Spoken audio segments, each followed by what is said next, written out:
Off the west coast of Scotland lies the Flannan Isles, within the Outer Hebrides, and the highest point of these islands resides Eilean Moor, a reclusive sole island, home of the Flannan Isles Lighthouse.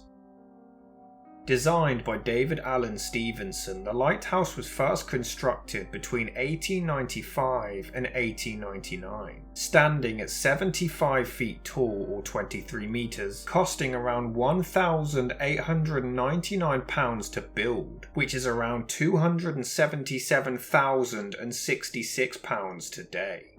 Due to the treacherous location of the island, this meant that all of the supplies to complete the construction had to be hauled up the 148 feet or 45 metre high cliffs from the supply boats beneath. The island was also provided landing places, stairs and railway tracks. The tracks were used to easily transport provisions and fuel for the lighthouse up the steep terrain, which was powered by a small steam engine in a shed, which sat adjacent to the lighthouse itself.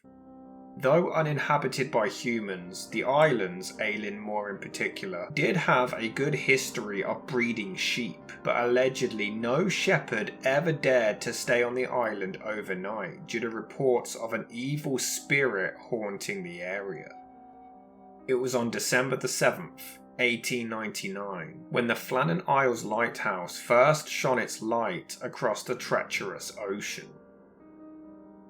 In order to adequately maintain the island and the lighthouse, 3 keepers were always on Eilean Moor at any one time, but there were 4 responsible in total, working in a rotation of 6 weeks on the island and 2 weeks off.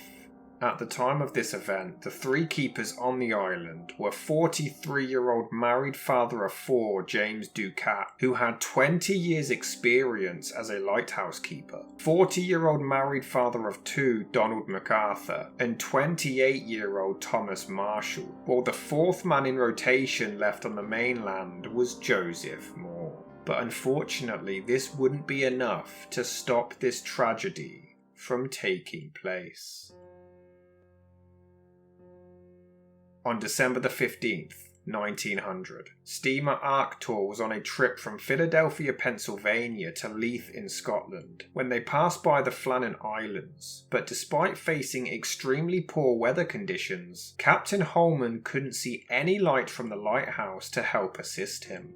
Despite this, once arriving safely on the 18th, he never reported it to the Northern Lighthouse Board as a cause for concern. Roderick Mackenzie was a gamekeeper who was hired specifically to keep an eye on the lighthouse. He had no radio, but the 3 keepers were to send him signals in the case of an emergency by waving poles with balls or discs on them to the shore. However, once beginning the job, he was unable to see the light on December the 7th, and wouldn't spot it until the 12th. He then did not see the light again all the way until 2 weeks later on the 26th. The protocol was to immediately contact the Northern Lighthouse Board in Edinburgh via telegram, but due to his inexperience on the job, despite going 2 weeks without spotting the light, although he was concerned, he never reported it. Ironically, before this tragic event, Ducat had actually asked the board superintendent about conducting an experiment to see just how long it would take for a report to be made after the light hadn't been seen, but this experiment was never approved.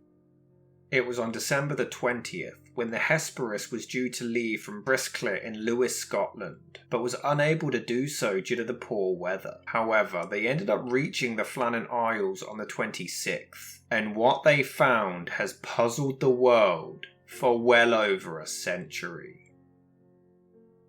Joseph Moore, the additional keeper, was sent onto the island by himself to investigate, but he discovered everything exactly as when he had last left. The main gate to the compound was shut, as was the front door to the lighthouse. However, the kitchen door was open, and the fire hadn't been lit for several days. The beds weren't made, and the clock had been unwound.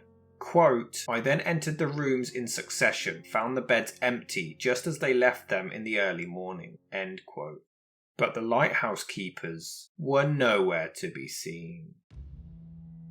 MacArthur had strangely left behind the only coat that he was ever known to have worn, despite this suggesting that he went out to coastal Scotland in the December weather without protection. The lamps had been cleaned and then refilled, and the lighthouse keepers had left behind a set of oilskins. The cutlery had also been washed, suggesting that they departed after eating dinner and cleaning up afterwards one evening. Moore returned to the Hesperus to get help and returned with assistance to continue searching for answers.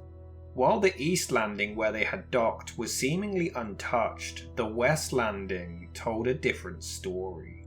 The box containing supplies was destroyed, the tackle and mooring ropes were strewn about on the rocks below, while some iron railings were badly damaged, and some entirely missing.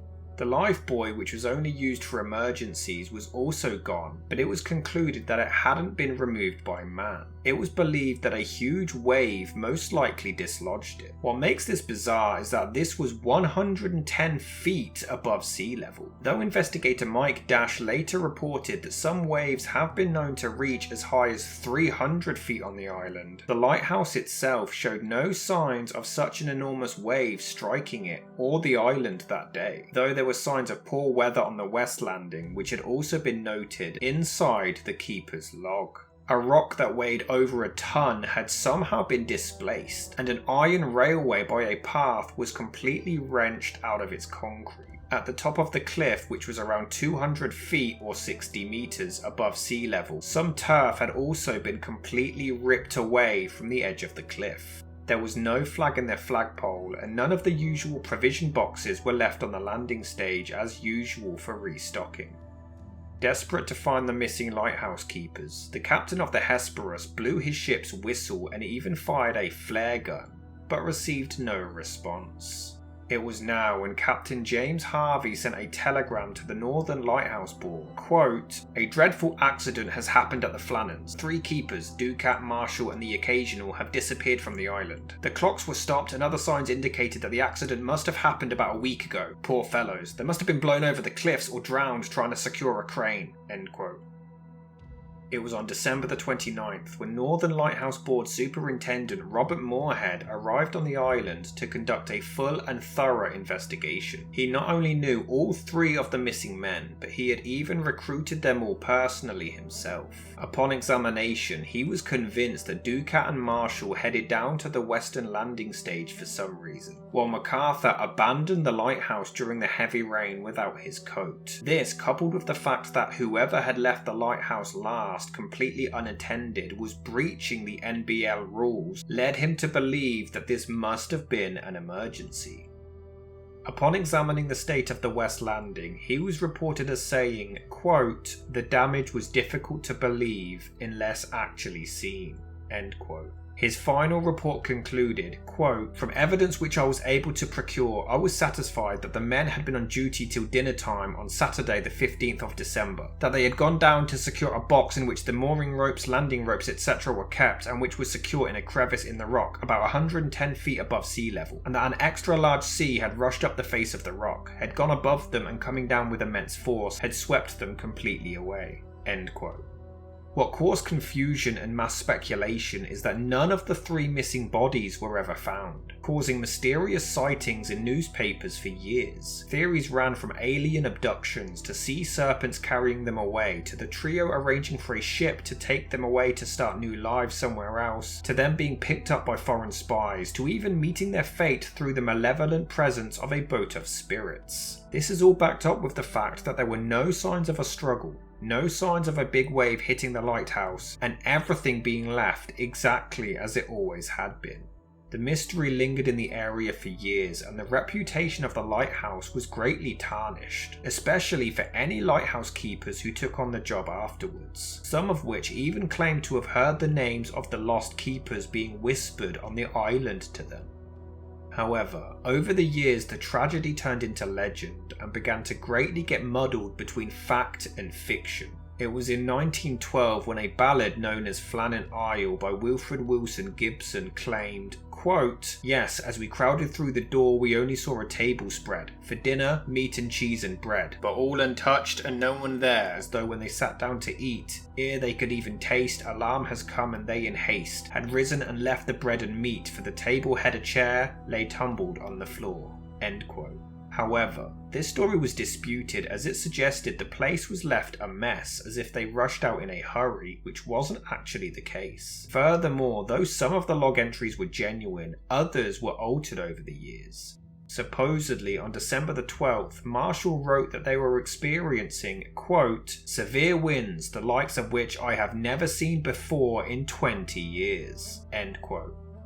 He also allegedly reported that Ducat had been very quiet and Donald MacArthur had been crying, which most disputed as MacArthur was a war veteran with a big reputation of brawling, and it's unlikely he would have had this reaction to a heavy storm. On the 13th, it was alleged that they logged a raging storm and claimed that all 3 men had been praying. This was exceptionally bizarre as all 3 were experienced lighthouse keepers and would have been fully aware that they were in a secure structure 150 feet above sea level and were perfectly safe inside. Furthermore, there were no reported storms in the area over the course of those days either.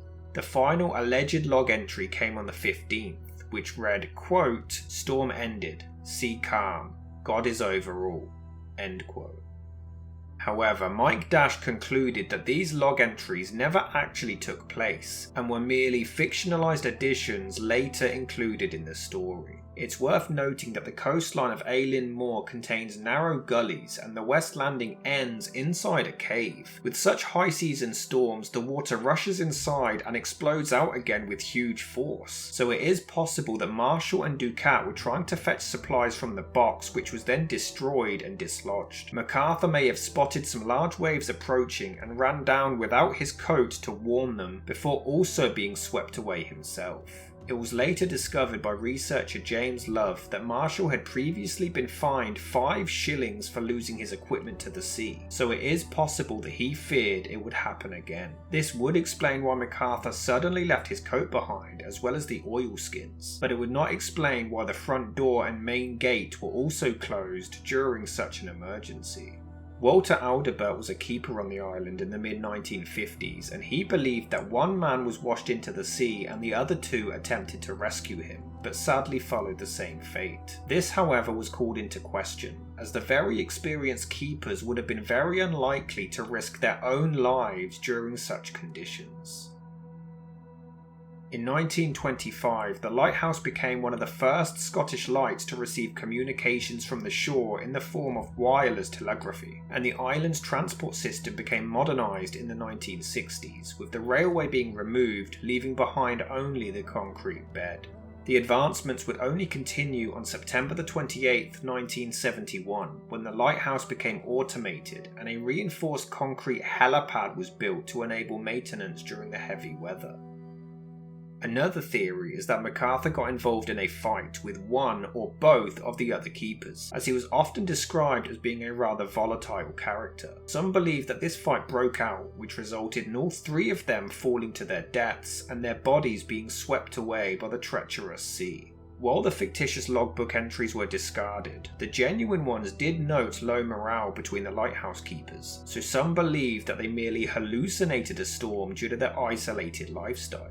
Some even believe that the hallucinations may have caused one of the keepers to start a fight or even to kill one of the other men. Another theory is that there may have been a secret relationship between 2 of the men which suddenly went awry. This could have led to an argument or even a suicide, with the others attempting to save him. Some are still convinced that something more supernatural is at work, while others believe it was merely a horrific accident. But the fact remains, whatever happened at Eilean Moor on that day 124 years ago will likely leave the world forever seeking answers.